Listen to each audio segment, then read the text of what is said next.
Let's get started. And I guess you can tell from the garish tie that today is a dinosaur extinction day. I don't remember where I got this. Somebody gave it to me, but this is my one opportunity to wear it. So I'm sorry. You're the victims. Hi. Okay, well, I want to do two things today. The main thing is to talk about the Cretaceous Tertiary extinction, to kind of supplement what you read about in T-Rex and the Crater of Doom, and to tell you some more things about it. But before then, it's been a while since we talked about what's going on in Libya, and I thought maybe I'd give you a little update on that. Things are not going very well for the rebels right now. It seems that Gaddafi has sort of pulled things together, and he has huge firepower. And so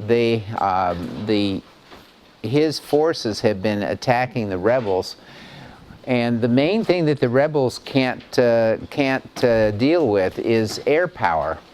So right now, if you've been following the news, you're aware that there's a big debate going on in NATO and this country and the Arab League about whether to impose a no-fly zone, which would be a forceful way of keeping Gaddafi's aircraft on the ground. And the rebels are pleading for that. They're basically asking that there not be any ground troops from anywhere else come in. They say they can handle that, but they can't handle the air power. So right now there's a lot of debate going on, and if you read what's going on in our government right now, there are at least two views. One view is that we better do it quick before Gaddafi kills all of these people. And the other view is that it would be a real mistake to do a no-fly zone, and also very difficult. So that's under debate, and it's been under debate for like 10 days or something like that. There's an awful lot of difficult decisions that have to be made, and nobody seems to be in a great hurry to make them. So who knows what's going to happen? But I did want to show you some more things that you can learn about this if you use Google Earth. So here's our country again, Libya, and I wanted to run through and show you some of the places that have been interesting lately. Here is Benghazi that we talked about in the eastern part, the formerly Greek part. And this is where the rebel strength is concentrated. This is the second city in Libya. And there's some interesting things that I've found on Google Earth in the last, well, couple of weeks since I've talked to you about this. For example, one thing here is a reservoir. Omar el-Mukhtar was a martyr to the Libyan resistance to Italian occupation in the first part of the 20th century. But this is a reservoir here, and this is coming in, this is water coming in from the Sahara by the great man-made river aqueduct that they built there over the last 20 years or so. And this is big. You know, you can pull down a measuring tool here, and well, it's obviously was measured out in kilometers, because if you go across there, you see that this thing is a kilometer across. So this is a pretty big reservoir, and this one is serving the city of Benghazi. About 3 days ago, there was a terrible explosion in an arms depot that the Libyan army had near Benghazi, and the rebels had taken that, and they were getting ammunition out of it. And there was a big explosion there, and nobody yet knows whether it was a sabotage or an accident. They don't think it was done by aircraft, because nobody heard aircraft at the time. But that is here, and let's see where that came up. There. So this is the arms dump that blew up, and it's really quite fascinating. You can go in and see these things now on Google Earth. So it appears that these things are storage places where the ammunition and different kinds of arms were kept. And so there was quite a few people were killed. I think people who were out there, you know, getting arms from this arms dump. Okay, so if we back out and see the general view again, so here's Benghazi. And as of a few days ago, this town down here, Ashdabia, Well, that was taken by the rebels back in at the end of February, and they fought off an attack by Gaddafi's people. But apparently Gaddafi's forces at that point had not really gotten themselves together. They have done so now, and it's very difficult for the rebels at this point. So that town was captured, and that, I believe, is where the water pipeline comes up and divides and goes in two directions. And so the rebels then kept moving, and they moved on to this place, which is called Alburaica, or Brega in Italian. And this place was captured again. This was by volunteers. These were guys who'd gotten a Kalashnikov someplace and really barely knew how to use it, but they were fired with enthusiasm. And they went out there, and for several days they were taking every place that they came to with not very much difficulty. So that one, and then they went on, and a day later they captured Ras Lanuf, which is a major refinery and oil shipping port. Remember, the oil is coming from this basin down in here by various pipelines that come up through here in different ways. And so you can move in here and you can see these things up close. So there's the airstrip up there, and here is a refinery in Ras Lanuf, and then here is where tankers would dock and they would load them. Okay, this place was held easily by the rebels for a few days, but now Gaddafi is attacked in force with a lot of air power. The refinery is apparently on fire. There have been terrible explosions. The rebels have been forced to leave, and the status of it is quite uncertain at the present time. Okay, so if we back out and see what happens, the rebels got farther. They got on to this town called Bin Jawad on the 5th, so that was about a week ago, a little less than a week ago, and it was at that point that the Gaddafi forces started attacking and coming back. All right, I think an important thing to be aware of here is the next town along the coast, actually city along the coast, is called Sirte, spelled different ways, but this is Gaddafi's hometown. This is where he's from. And apparently he has a lot of support there, and Sirte was treated extremely well by Gaddafi while he was, in all these 40 years that he's been in power. So if you look around, there are photographs here that you can find. I don't know if if you click down in here on the, let me show you this. If you click down in here, oops, there it is down there, under photos, you'll see all sorts of little squares come up. Let's see if we can find them. There, these things here. And so you can look at these, and they will take you and show you a photo from the town. That's somebody's farm.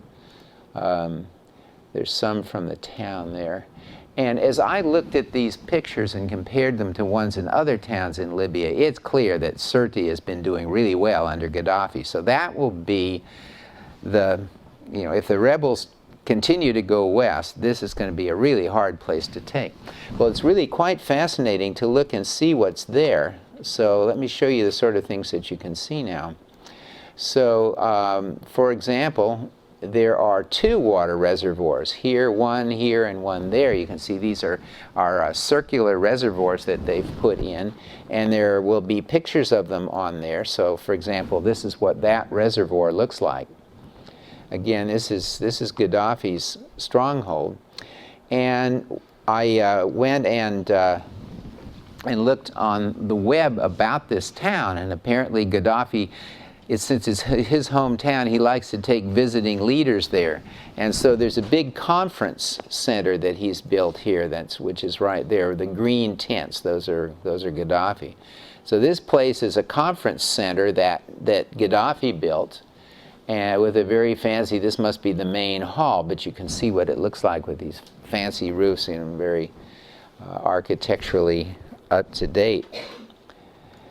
And apparently, another thing I read on the web was that at Sirte, Gaddafi had a big tent. He's very proud of being a Bedouin from the tents. And so he has this big tent on the beach, and he takes particularly favored leaders there to go and stay with him, and so I've managed to find that. So that's here. So if you you look and you can see it. So I'm urging you to do this kind of thing. You know, when you find something interesting, learn all about it. So this is a very elaborate tent, right? Not your ordinary run-of-the-mill tent, but here is there's a picture of it, and you can, on these things, if you click on it, it will bring up a bigger view, and you can see what Gaddafi's tent looks like in the background. Okay, so those are sort of interesting, but I'm sure that what the rebels care about now is firepower. So let's go and look at the reservoir. Let's go look at the airport. So here is the airport, and you can see it there. And this is over here clearly the civil airport. This has got some, you know, passenger jets in it. But as you look at it, you'll see other things. For example, up here, there are a series of things, and I don't know what they are, but I would rather imagine that these are fortified hangars that they're keeping their jets in, just to protect them. Some places you'll see these almost underground. Here I haven't. It looks like these might be above ground. But one of the points that the people in the U.S. government are making, the Secretary of Defense is making the point that if you're going to impose a no-fly zone here to protect the Libyan population from Gaddafi, it really is an act of war, because the first thing they have to do is go in and take out a lot of these airplanes and take out surface-to-air missiles and air defense systems. So it's the military people are saying, look, this isn't simple. And there are senators who are saying, yeah, but we got to do it. So this is it's a debate that's going on. There seems to be no obvious end in sight for the debate. Okay, so as you poke around here, you see other things. I was trying to see if I could see anything that might be a surface-to-air missile site, and I came across this thing. I have no idea. Maybe some of you would have an idea what this one is. Maybe some of you would know. What do you suppose that thing is? This looks like a building here, and radiating out from it are these four sort of pathways, and then this, you can sort of see, this is a shadow. So this looks like some sort of a covered facility, and I have no idea what's in there, but it looks like whatever it is could be dragged out here, although that doesn't look like it's been maintained very well. So there are all these wonderful things to look at. And this, by the way, is the sort of thing that used to be done in the CIA by intelligence experts who would study these things. Now you can do it. It's really intriguing and interesting. And so looking around, I found something here. Where'd that go? There. There. I wondered if this might be an ammunition facility. Doesn't that sort of looks like it's all laid out in military order? I don't know what that is. Anyhow, there's all sorts of things like that. Okay, so here is then the strategic situation, is that the rebels are somewhere around here, although they've been driven out of Bin Jawad and maybe out of Ras Lanuf. And this is the barrier on the way to Tripoli. So thinking strategically about this, it's very interesting to see where, you know, how the rebels might attack this if they aren't just beaten back by Gaddafi altogether. And over here in the west, to the west of that, is a town called Beni Walid, and Millie and I spent a really fascinating couple of days there one time with a Peace Corps couple. So we sort of have a soft spot for Beni Walid. But Beni Walid was the opposite extreme from Sirte. There was already a rebellion at Beni Walid a long time ago that was put down in a really ruthless fashion. So Beni Walid has suffered a lot. So a few days ago there were reports on the blogs saying that a couple of thousand armed people were heading east from Beni Walid to try to put Sirte into a pincer and to kind of catch it between two forces, one coming from the east, one coming from the west. But I haven't heard anything about that for several days now, so I'm going to come back to that right at the end about how much stuff you hear and how uncertain it is what any of it means or what value it has. So let's go back over here and see this town, Misrata, on the coast is in the control of the protesters and is being attacked by Gaddafi's people, and it's unclear right now who's in control. This is sort of, we'll talk about this later, this is what's called the fog of war. You just really don't know what's going on most of the time. Okay, so that's someplace that people from Gaddafi's people from Tripoli are moving over there and attacking that. But I want to show you a tiny bit more about Tripoli. Yesterday in office hours somebody was asking where was Millie in my apartment, so I didn't want to show you that. Okay.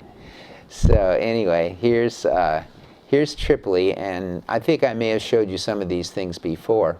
Let's get rid of all of those pictures, sorry. Okay, so in this, here's the harbor, and so obviously the old medieval or older part of town is there, and so that's the souk, or the old town with the markets and covered markets and things like that. And then the original protests were held in this main square of Tripoli, which is called the Green Square. But since Gaddafi has been suppressing any protest within Tripoli, now the Green Square is where Gaddafi supporters are rallying. Okay, so our apartment was there. I missed it there. Okay, so just down the street from the Green Square, it was sort of it was an old colonial Italian building, and it had a sort of a U shape like that. Our apartment was right there, and right across the courtyard was a neighboring lady who was from Sicily, and she used to telephone her mother, and she would talk to her mother in Sicily so loud that sometimes we thought maybe she wasn't bothering to use a telephone, but it was quite a place to live. And then right next to it, this was the King's Palace. It was originally the Italian governor's palace it was built by the Italians. Then it was the King's Palace, and now it's called the Palace of the People, and I think there's a library or something like that. But as you look at this, I think you can almost see from the level of detail, see how these are bigger houses. Here there's smaller ones, and this is a neighborhood called Fashloum, which is an old Arabic part of town, mostly working class people, and a lot of the early resistance to Gaddafi was coming from there. And there are reports of just the most awful repressions going there, Gaddafi's people going just house to house and pulling people out into the street and shooting them. There are reports of the militias stopping ambulances, pulling out wounded people and shooting them right there, and just terrible things in hospitals. So, at any rate. And then over here is Gaddafi's headquarters is here, and I think I pointed this out to you before, but I don't think it'll hurt to see it again. This thing here, which just looks like a dirt field, is probably covering over a lot of bunkers at depth, and this is apparently where Gaddafi lives. Now, I just discovered last night something quite fascinating, and that is that over here, if you go to the gallery in Google Earth and pull it down, there's something here called Google Earth Community, and these are points that are put in by people who are just finding interesting stuff there. And so that's what these little eye for information things are. So this says bunkers, and if you open that up, you can see. So in March 2002, Gaddafi lived in a tent very close to these bunkers, because, etc. So there's all sorts of information. You can find things. Oh, I know. I did want to show you something else that involves those. So let's back out again. When we were living there, in the year before Tripoli took place, over here was a U.S. Air Force base called Wheelis, which is now a Libyan Air Force base. And so that's here. And you can poke around there and see interesting things, like over here are helicopters you can move in. And there are people on the Google Earth community who have identified what those helicopters are. So, for example, you look here, and this little information thing will tell you what kind of a helicopter it was, or this one over here, I guess. And then the things, I think that the rebels are terribly afraid of helicopters with guys up in them with machine guns, gunships. But over here also you can see some of the jets. Where are those here? So here, for example, I found a jet sitting in there in the midst of all of these helicopters. And this one didn't seem to have, some of these have information on what kind of jets they are. They seem to be mostly fighters that were purchased from the Soviet Union while the Soviet Union was still functioning, and now that's been, almost 20 years, so who knows how good condition these things are in.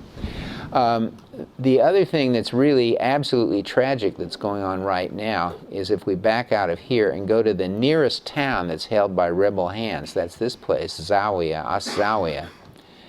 And there are just awful reports coming out of there because Gaddafi is recapturing. This place is only 25 miles from Tripoli, so this is the nearest rebel-held town, and they're making a big effort to get it back. And you really can't tell what's going on. And here's a point I'd like to make to you. As historians, if we go back and we read the account of some war in the past, you find out exactly what was going on because the historians have been out, they find out who was doing what on which day, and they put it all together, and it all makes perfect sense. You can see exactly what's going on. It isn't that way for the people who are involved in the war. It's very, it's foggy. The German strategist von Clausewitz apparently coined this term. But I just want to show you now what that, how that looks, because I've never seen it quite so clearly as I'm seeing it right now. So this is the British Broadcasting Company, the BBC website, and they keep a blog over here. And so you can see these things are coming in. This is hours, so that's 7:26 in the afternoon. I don't know, probably London time, I don't know.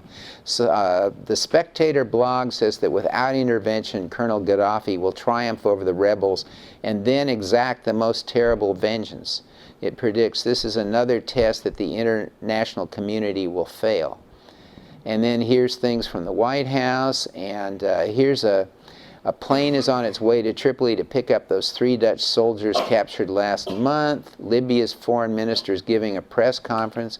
I didn't pre-screen these because they're coming in all the time, but I wanted to see if I could find one that tells about the towns. Here's something about Zawiya.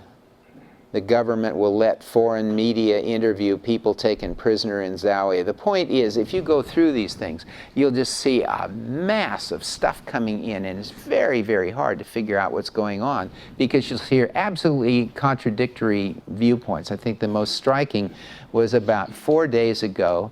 There were blog reports, both on the BBC and Al Jazeera, that said that Gaddafi had, a representative of Gaddafi had approached the rebels in Benghazi and said, Gaddafi will leave the country if the guarantee is made for the safety of his family and that he gets to keep some of his money, right? And then there were other blog reports later that said the rebels had refused to accept this, they wanted him out. Meanwhile, there were blog entries from Gaddafi's camp saying this never happened. So you have no idea what's going on, absolutely no idea. But some of the things that you actually see interviews say, they're pretty terrible. There was an interview on the BBC yesterday with 3 journalists from the BBC Arabic service who had been captured in Zawiya and tortured, and then they had a mock execution. They lined them up against the wall and they fired at them and sort of missed on purpose and then set them loose. But meanwhile, they'd seen some of the people who were being tortured and held who'd been captured there. So just awful things going on. And I've never seen anything like this. You know, during our lifetime, there have been several wars, and I've never been able to follow one moment by moment like this and sort of see what it must be like to the commanders on the ground who are trying to make sense out of all of this and make it happen. Yeah, right, man. Gaddafi is trying to open up the country to foreign journalists when the reports that they're sending out are just so negative about him. Because I read, like, they took him on a tour, but then they let them talk to the poor people who completely contradicted the entire rest of the tour.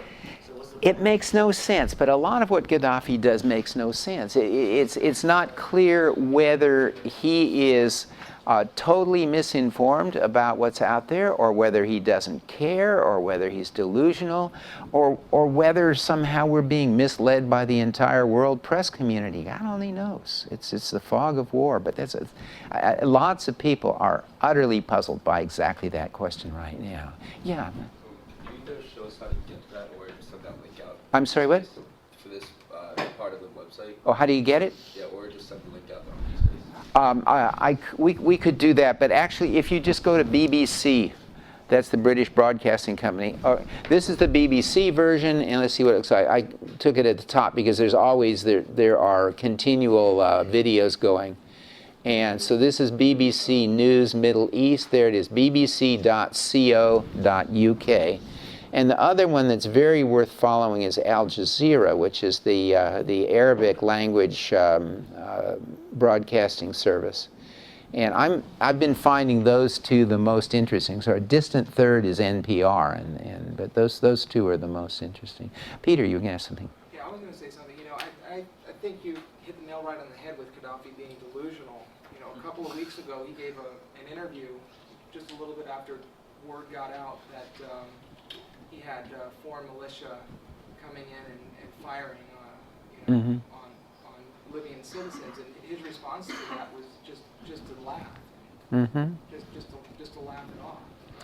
Yeah, you see interviews. I mean, he's giving interviews with foreign journalists. They sit there in a chair across from his chair and talk to him. And there was one, I guess, that Millie watched the other night, in which, that was his son, I guess. His son, the same thing, is utterly denying anything this stuff is going on. And the journalist said, yeah, but we're seeing the video of it. He said, it didn't happen.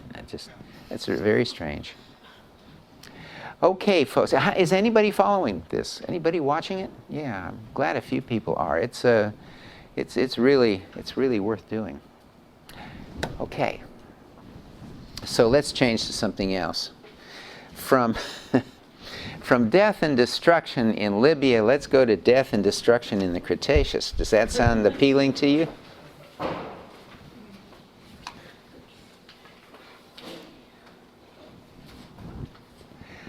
Okay, well now, some of this you know about from T-Rex and the Crater of Doom. Some of it maybe we'll expand, but then I want to think about a little bit about, at the end, about it, what it means. So let me just show you some things, and I may decide as the time goes that I'll skip over some of it, but let me just show you some of these things. And in fact, this Younger Dryas at the top, I'm not going to do that. I was going to talk about that, but I said I wanted to talk about Libya instead. So we'll just talk about the Cretaceous Tertiary extinction. Let me show you some more of the experience of doing that. So the problem that we got in, our Berkeley group got in, as soon as we came out with this impact hypothesis, was that we were going against the traditions in geology and paleontology, which utterly rejected any catastrophic explanations for anything. Geologists and paleontologists were very gradualistic at the time, and we were at the other extreme. So you can kind of imagine the things that got said about us, and let me show you why that was. So, how many of you have seen this view? Okay, quite a few. Most of you have seen Yosemite. Let me just help you see what a geologist sees looking at that. You see all sorts of history in that scene. Okay, maybe the oldest history that you see there is that this half dome is made of granite, and the granite was just an underground sea of magma, of molten rock, which crystallized and formed this granite. There has to be other history before that, because there was something above the sea of granite. Who is it who's going to talk about the Sierras? So, okay, right. So I won't steal your thunder on it. Okay, at any rate, there's that, and then you can see right here, this slope is this kind of slope that you have on the side of a river valley. So before the glaciers came to Yosemite, there were river valleys going through with this, and on the other side, someplace there'll be a V-shaped other side. That's typical of rivers. And then here, this steep side going down, that's a U-shaped valley, so that's a glacier excavated valley. So the glacier got up to about here. It didn't fill the entire pre-existing river valley. But you see all of that. Oh, and then there's other things things like, see how this face is all broken off here? There had to be a fracture in there that allowed this outer piece, and you can see more of it over there. And that tells you something about the history of stress in the crust. So a geologist looking at this thing sees history, and a modern geologist looks at that and is seeing there 200 or 300 million years worth of history, right? Okay, now let's go back and see what what your interpretation has to be if you don't have 200 or 300 million years in your mind that you can use for it. Supposing that you're back before about 1850 or before 1800, something like that, when the only source of information about the history of the earth came from the Bible. And people had gone through the Bible and they kind of said, well, this guy had this many kids and they lived so on more, and they kind of count up all of the generations. And you end up with saying that according to the biblical time scale, there's probably been about 6,000 years since the creation. And in fact, there was sort of the last of these interpretations was done by the Bishop of Usher, who was an Irish churchman, and he came with a figure of 4004 BC as the time of the formation of the earth. So if you've only got 6,000 years, and you see all of this complexity, it's got to happen fast, right? So there's the point, and if you then look at something like this is the Marmolada, which is the highest peak in the Italian Dolomite Alps, and you just look at that, and I think you'd be justified at first glance in saying, boy, something bad happened there, right? Something catastrophic must have happened. Just look at all the wreckage there. It doesn't make any sense at all. It's just all confused, as if something bad had happened. And so there was a connection then between the short biblical time scale and catastrophic thinking about the earth. Nowadays, if you look at that, we look at that and we see things like, right down in there, I'll back off again. Can you see there's a sort of the rocks have been gently folded like this around in a curve? Well, that happened, that happened really slowly. But people didn't know that at the time. So this looked like a terrible wreckage from some catastrophe. So the early geologists were all catastrophists. So that changed when people started realizing that they had more time to deal with. And there's lots of steps in that. The one that appeals to me to think about is when Napoleon took a French army to Egypt in 1799. And nobody in Europe knew very much about Egypt, but they were aware that there was pretty interesting stuff there. And so Napoleon sent along a collection of what they called in French savants, which we would now say scholars and scientists. So he sent some of the best minds from France to go along with the army. And they found all of this evidence that there had been a civilization in Egypt that went far, far, far back, much farther than anybody would have realized. And it began to change their view of how much time there had been, and started to say, wait a minute, there's more time than that 6,000 years. And they saw these incredible things that make such an impression on you. And people began to think about this in what's the right word? This had a big emotional impact on people.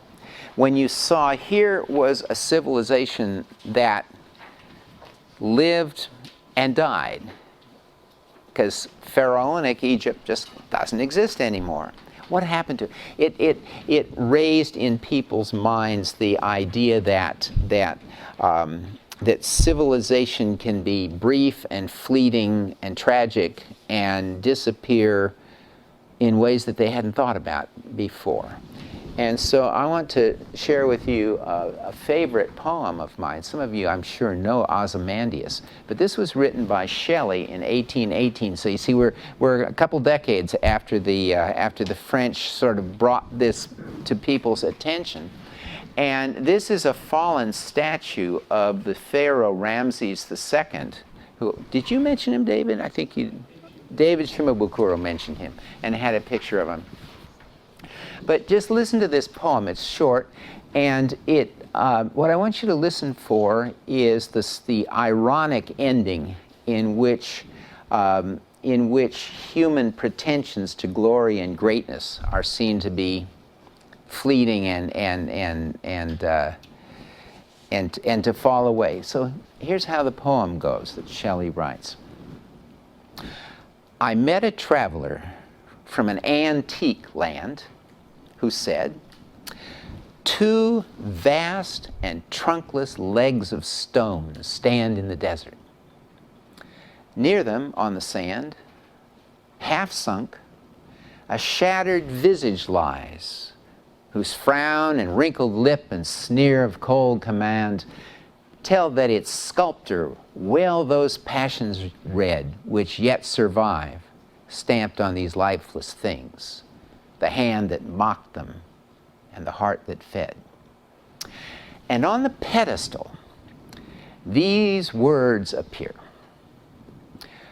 My name is Ozymandias, King of Kings.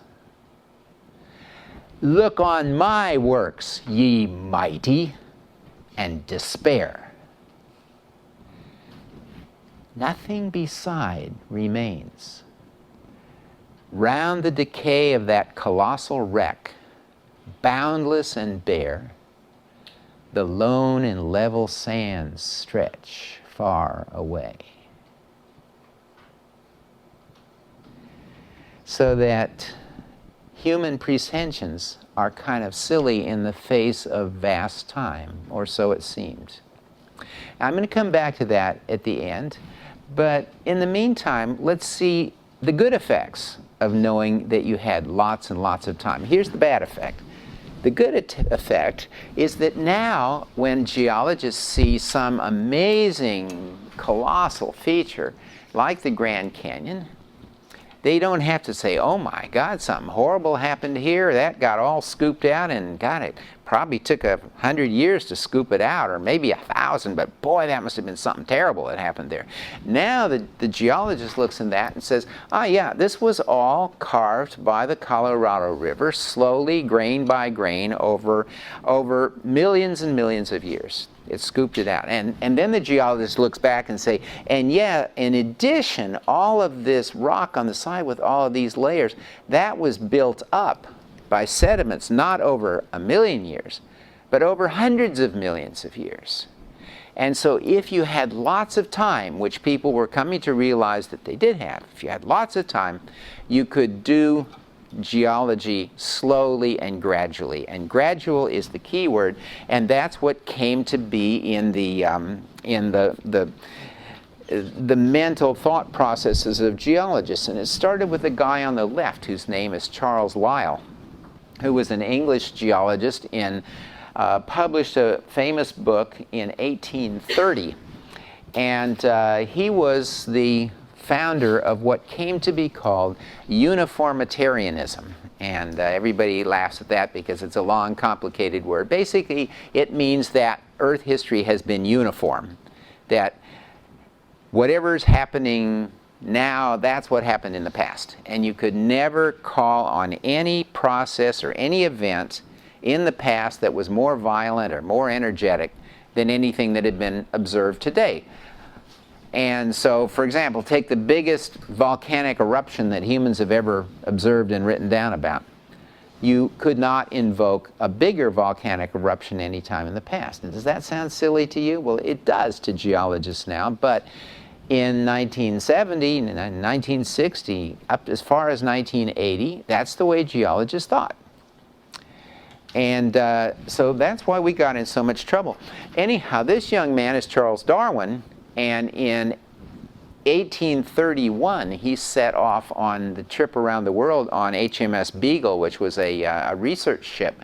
And Lyell's book had just been published. Darwin had a copy of it in his sea chest. And I imagine if you sail around the world for 3 years on a sailing ship, you probably read every book you've got.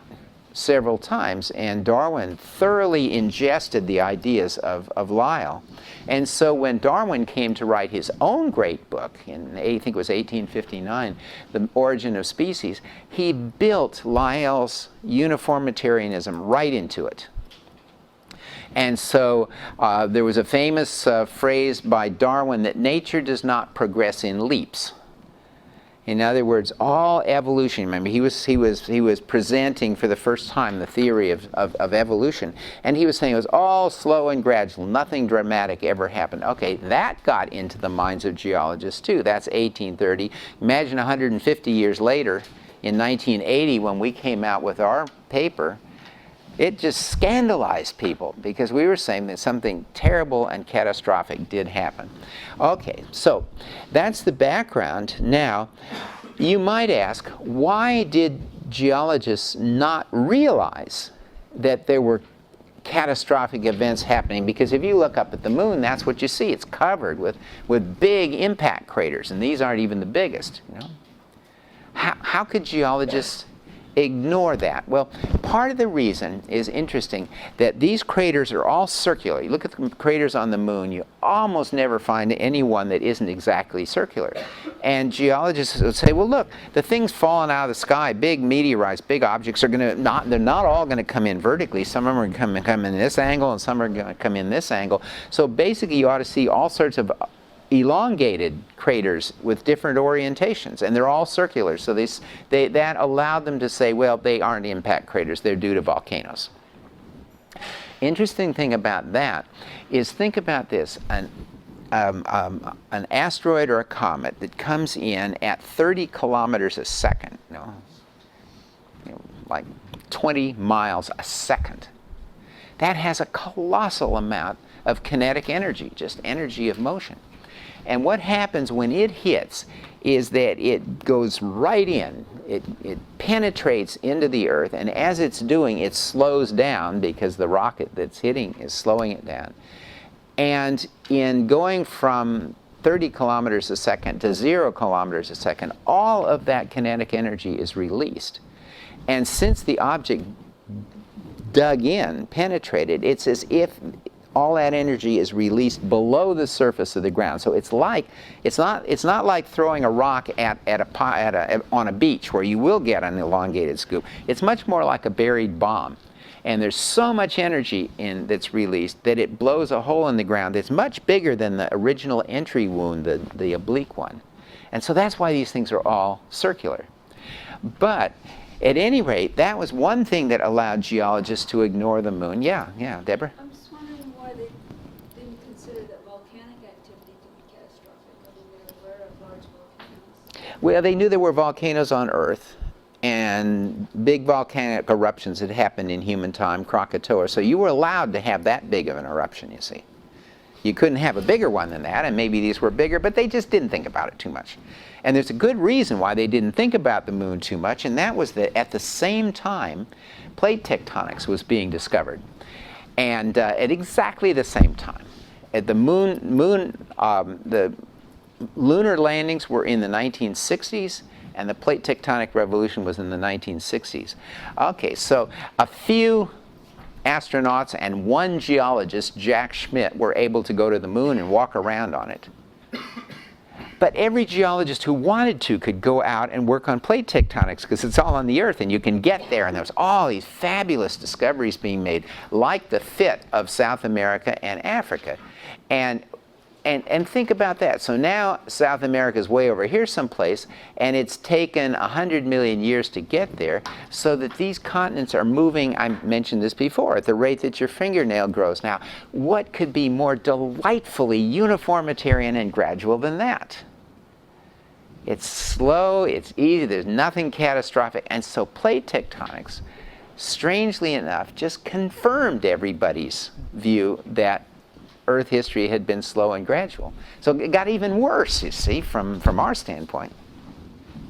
And so what that means is that in those days, most geologists were looking down at the surface of the Earth, and they were seeing things like the Red Sea and the Gulf of Aden, which are the beginning of plate tectonics, where Saudi Arabia is pulling away from Africa.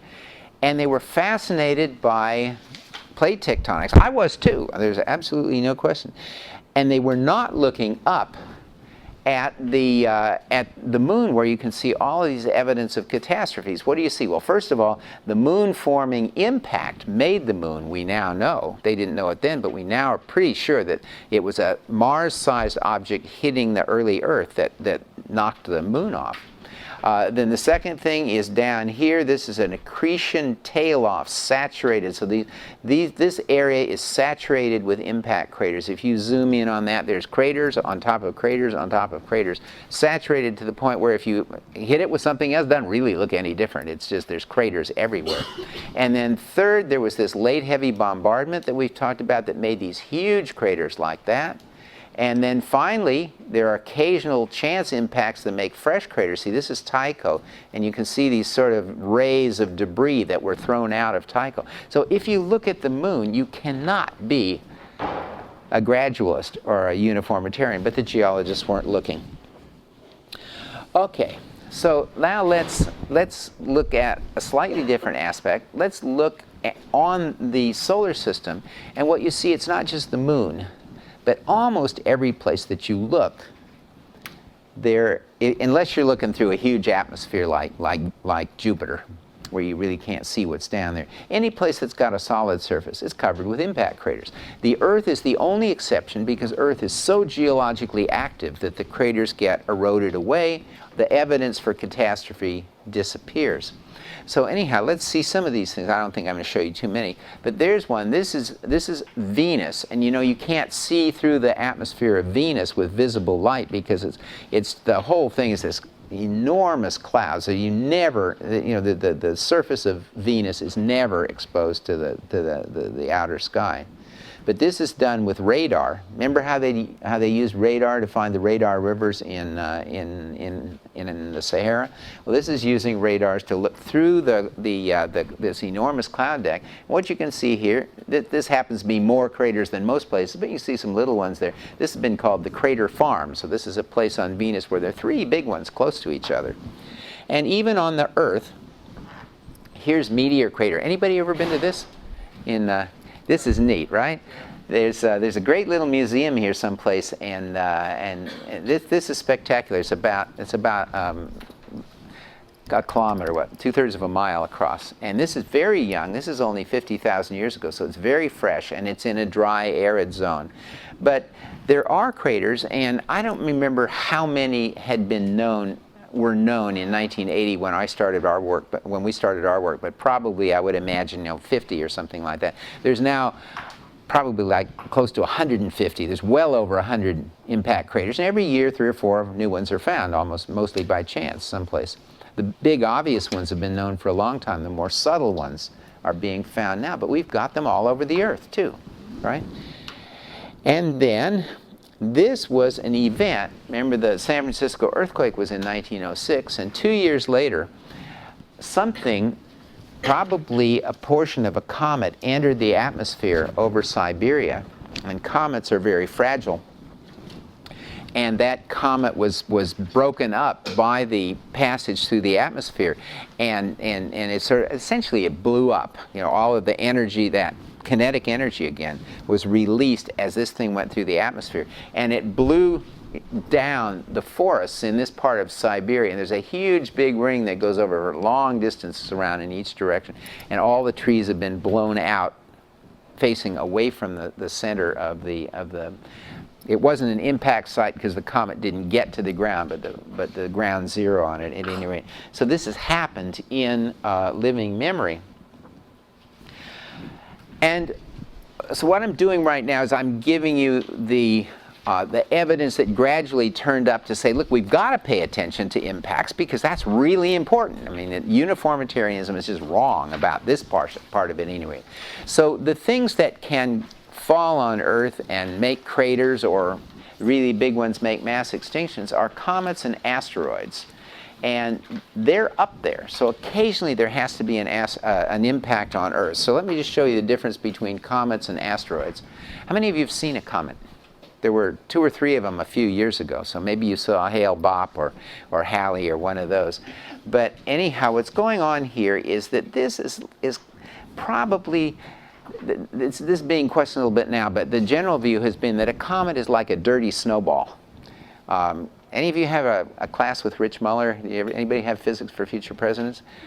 Yeah, okay, good. Well, Rich grew up in the Bronx, and he told me one time, yeah, when we made snowballs in the Bronx in the winter, we like to put some gravel in them so they would sting more, right? And that's what a comet is like. It's ice, but it's got rock and stuff in it. And the comets have spent essentially the entire history of the solar system way, way, way out beyond Pluto. Many, many, many times further out than Pluto. And so they're so far from the sun that the ice stays frozen. But occasionally one of them will have its orbit perturbed by probably by a passing star, and will get thrown into a new orbit that brings it into the inner solar system. And so they come in for the first time into the inner solar system. And when they do, they get close to the sun, close enough to the sun that the ice starts to melt, or not even melt, but actually vaporize, to sublimate. And so a comet that has just entered the solar system, hasn't been around very many times, has still got this ice that's sublimating. There's all of this kind of vapor around it, and the sun shines on that and lights it up so we can see it. So in here, in this comet, someplace in the center is an icy snowball, and all of this is the vapor that's been removed from it. Ion trails too. These things are asteroids. Now these guys have lived for all or most of the solar system history in that belt between Mars and Jupiter. So if they ever had any ice to begin with, it's all been burned off. And so there's nothing left but rocks. So these things are rock. These are asteroids, and the comets are icy snowballs. Okay, so we know those things are out there, and they can hit the Earth, and occasionally one of them does. And we now have some idea of what happens during one of these events. Ricardo? What's the larger impact, asteroid or a comet? That's a puzzling question. It would depend on the size, and I think that both asteroids and comets come in a whole range of sizes. And you didn't specifically ask this, but a related question is, when you have an impact crater on the Earth, can you tell whether it was caused by a comet or an asteroid? And that's proven very difficult. There's some subtle chemical arguments that may tell you, but even those are debatable. So it's tough to tell the difference. Peter? Wouldn't a comet burn up before it reached the ground if it's ice? No, because well, a small one would, like Tunguska, the one that caused Tunguska. But a big one is big. There's so much ice, and if it's going 30 kilometers a second, most of the atmosphere is below 30 kilometers. So it's only got a second to go through.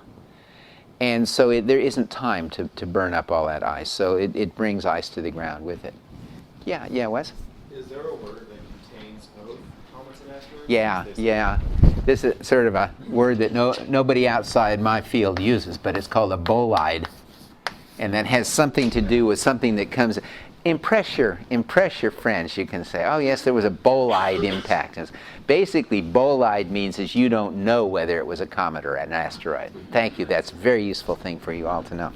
Okay, so anyhow, we now know quite a bit about what happens in these impact events, and this painting was done pretty carefully on the basis of scientific understanding and numerical modeling. But just let me show you what's happening. So this one coming in, this is obviously an asteroid because you can see the surface. It wasn't all clouded with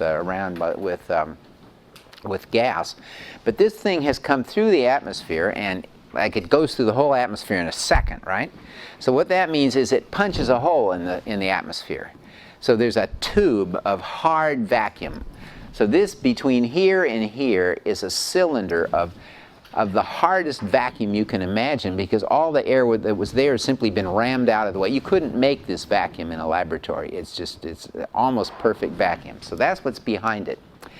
And so where's the air that was there?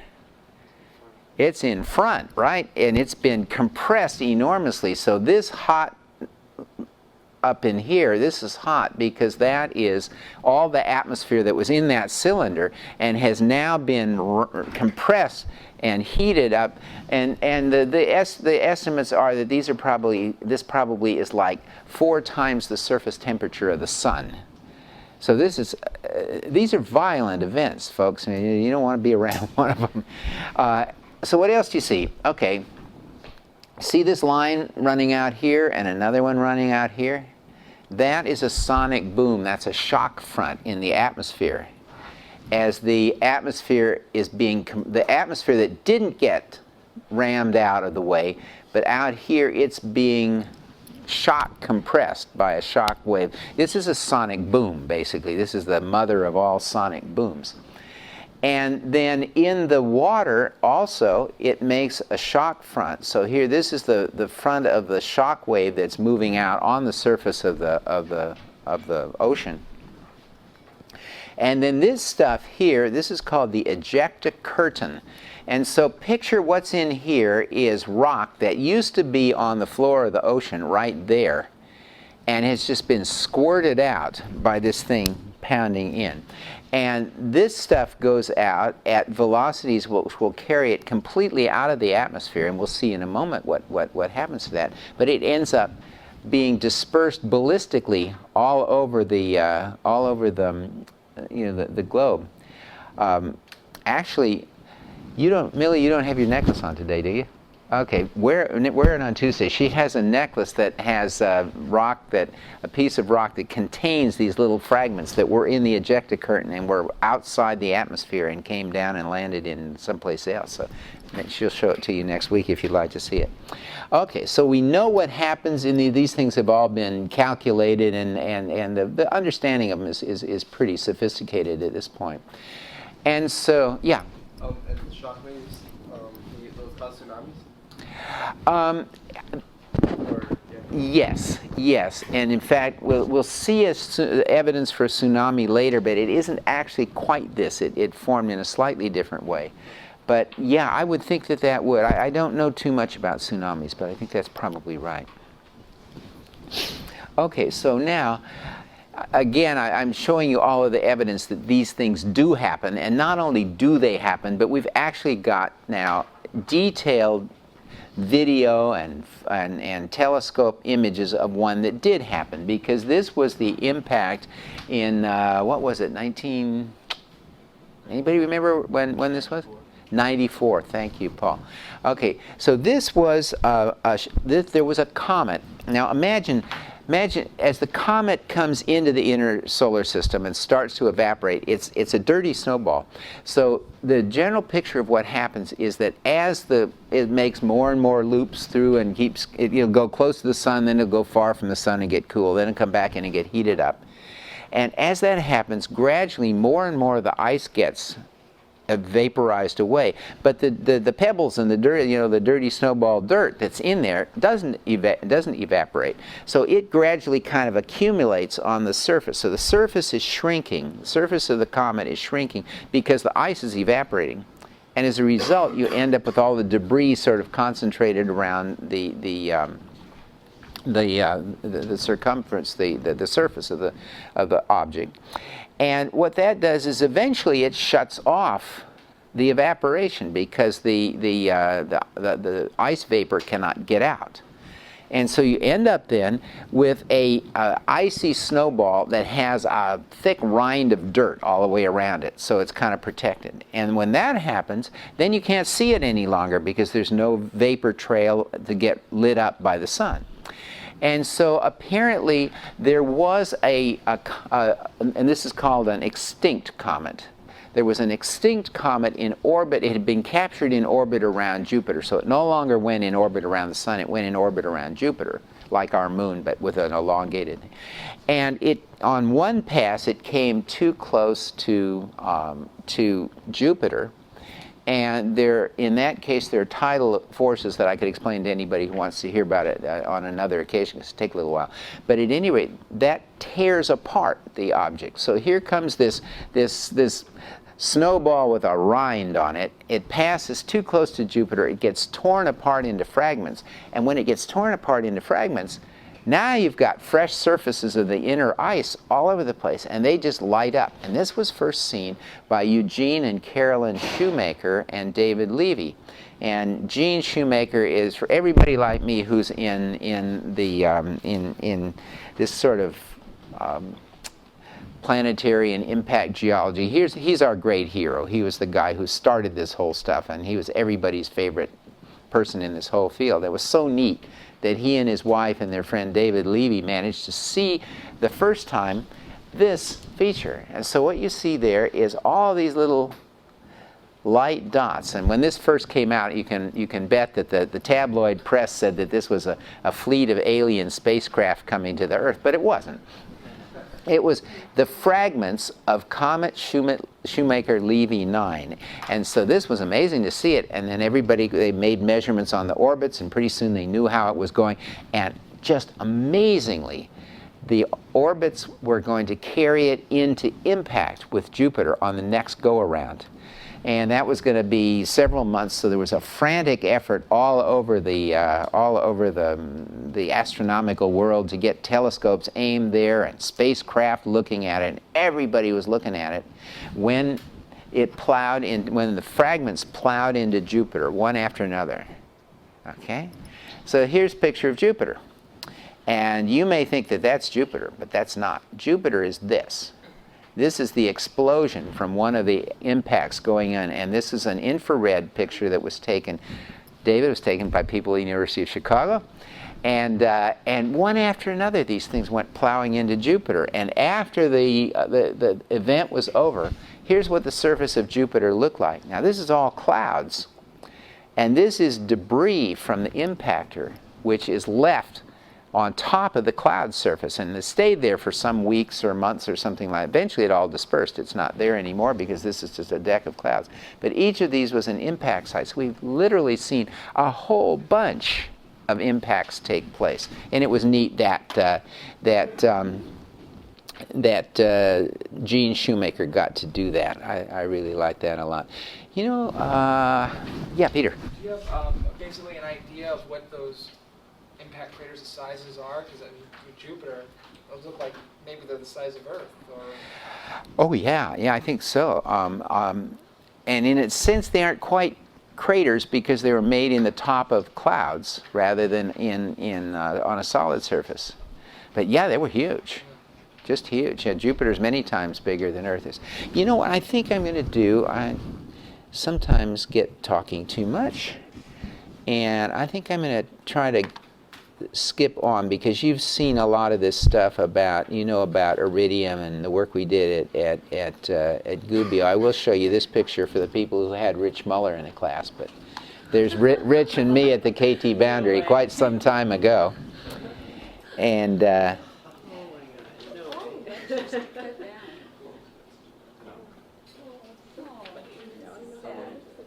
okay.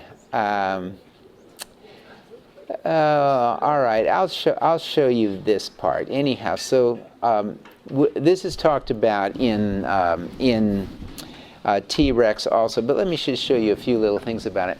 So the Berkeley theory was published in 1980, and for 10 years people kept saying, well, where's the crater? And we frankly were embarrassed, because they'd say, you predict a huge impact, where's the crater? And so we'd say, well, maybe it's under the Antarctic ice, or maybe it's been subducted, or something like that. But it was really disappointing that we couldn't find it.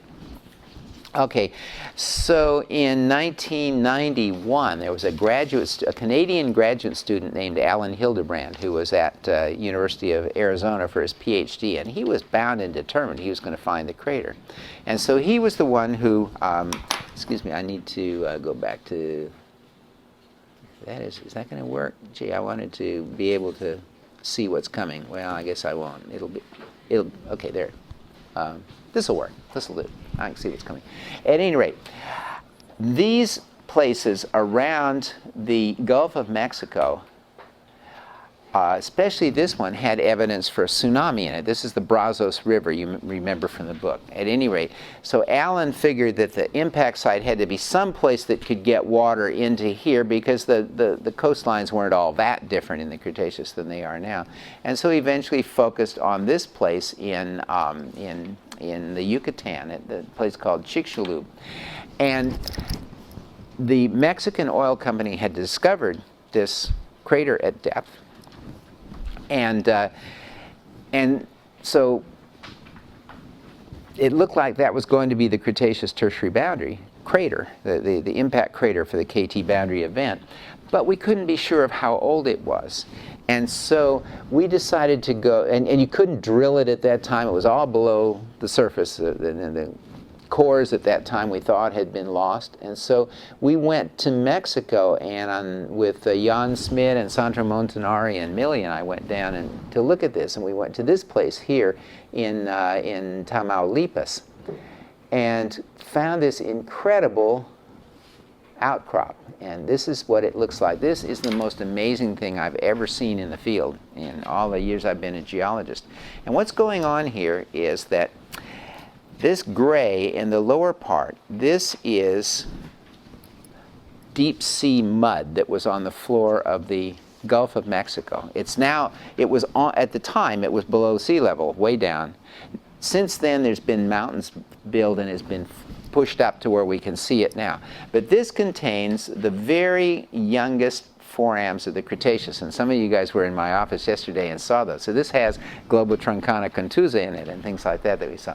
Then above it, the next layer up here has debris, impact debris from the Yucatan, and here we're only about 600 or 800 kilometers from Yucatan.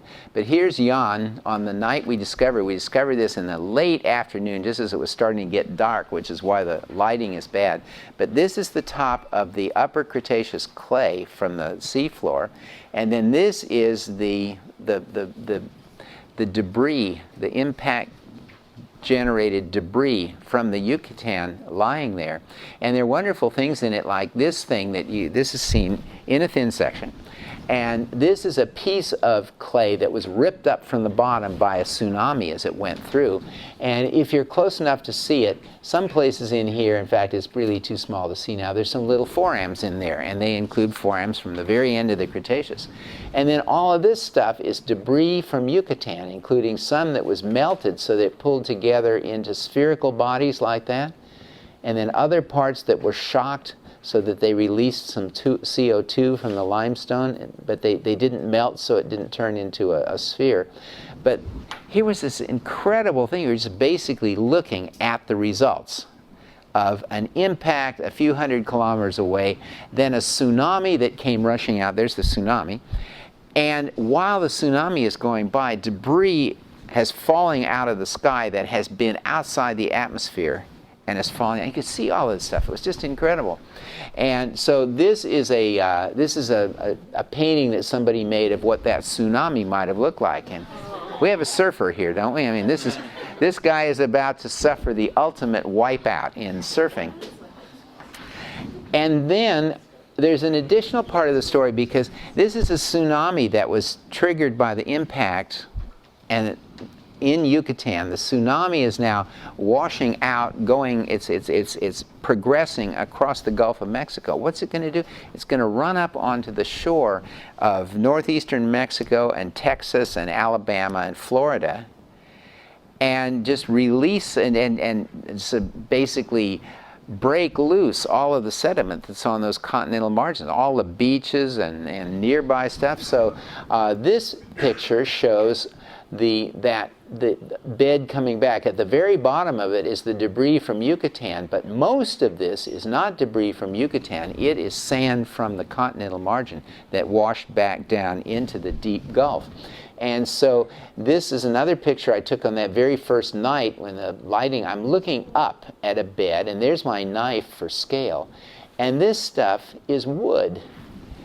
It's just felted with wood there, vast amounts of wood in these things. And you know, you don't find wood in deep sea sediments because wood floats until it rots and then falls to the bottom and it rots there and it doesn't last.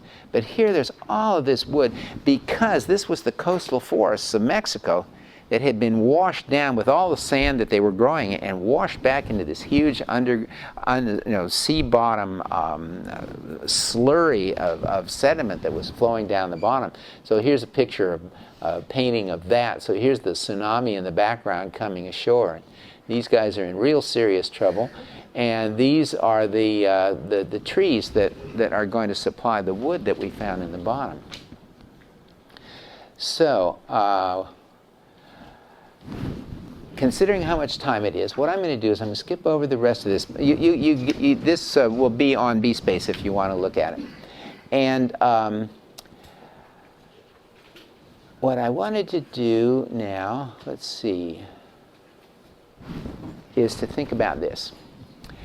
Okay, so let's say that the KT impact was a significant event in the history of Earth and especially life.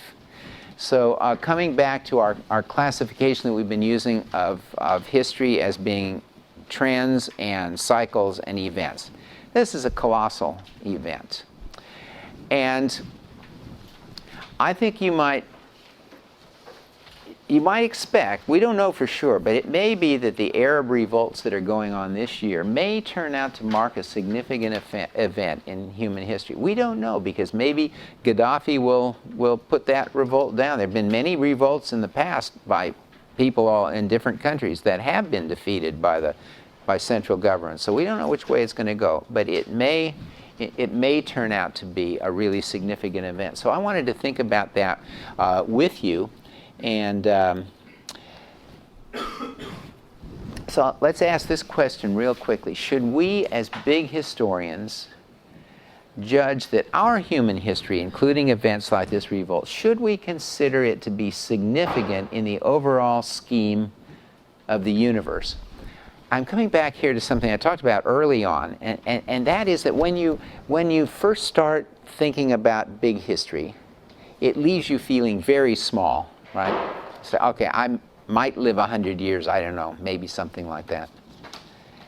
And yet the universe has been going on for 13 billion years. And then you see drawings like this one that I showed you a different version of this, I guess, with old on the left and young on the right. Here's today. And here's the Big Bang at 13.7 billion years ago. And to true scale, here's Earth history, which remember is just 1/3 of that, the last 1/3. And life history, we're not sure exactly when it started, but somewhere around 4 billion probably. So here's life history. So you can see all of those. But you come up to here, and here's human prehistory, which is 5 million years. So that's 1,000th of this length here. That's human prehistory. So I've exaggerated the thickness there. And then human history is about, the written human history is about 5,000 years. So it's even smaller than that. You really couldn't see either of these at true scale. So people, when they first see this, they say, my God, that makes me feel utterly insignificant. And I think that when you show this to historians, they think, my God, I don't like that. That means that I'm dealing with the last little bit of the invisible last little bit of time. But I think it's worth thinking about it differently. Oh, here's a nice statement of that point. So Mark Twain wrote, if the Eiffel Tower were now representing the world's age, the skin of paint on the pinnacle knob at its summit would represent man's share of that age. And anybody would perceive that that skin was what the tower was built for. I reckon they would. I don't know. And this is the view that so many people have had from Mark Twain on, that we are so insignificant in terms of time that we must be insignificant generally. And I'm not sure I agree with that. So let's look here at the log scale, and this is from a mind map earlier in the class. So here's 10 to the 10th. That's 10 billion years ago. So the Big Bang is just a little older than that. There's 10 to the 5th years ago. There's 1 year ago. And what I think is interesting on this is that if you think about human history going back to early hominids, that's here. On a log scale, we take up more than half of it. Now, is that the right way to think about it? I sort of think it is, because from our standpoint, as we look back, it's harder and harder to see any details about things that happened farther in the past. We know so much more about the last couple of hundred years than we do about billions of years in here. So as a big historian, if you're trying to look at all of history, I find myself coming again back to this thing, saying, I've got to look at it at a log scale. And at a log scale, we are significant. But why did I have that in here? I'm sure there was a really good reason why I had that in here. Oh, I know. That's the same feeling that Shelley had, was that the sort of the foolishness of human pretenses in the face of deep time. And the point I'd like to make is that what we're doing as human beings is utterly, completely new. At least for around here. We don't know whether there may be other planets that have had history of human intelligence or human-like intelligence elsewhere. But what we're doing is utterly, completely different. I mean, if you go through all of big history and you look at cosmic history and Earth history and life history, it's nothing like that. There's nothing else out there making paintings like Toledo or figuring out sports like snowboarding or playing violins or sending rockets to the moon or building incredible cities. We're something really completely different. So maybe that's just trying to justify it for our own egos. But I think from the big history standpoint, it really does say that we are important and significant. And just because this threshold, the threshold that led to people with big brains and capable hands and language, just because that came recently doesn't mean that it's any less significant than any of the other big transitions that we've been through. So that's today's sermon, and see you next week.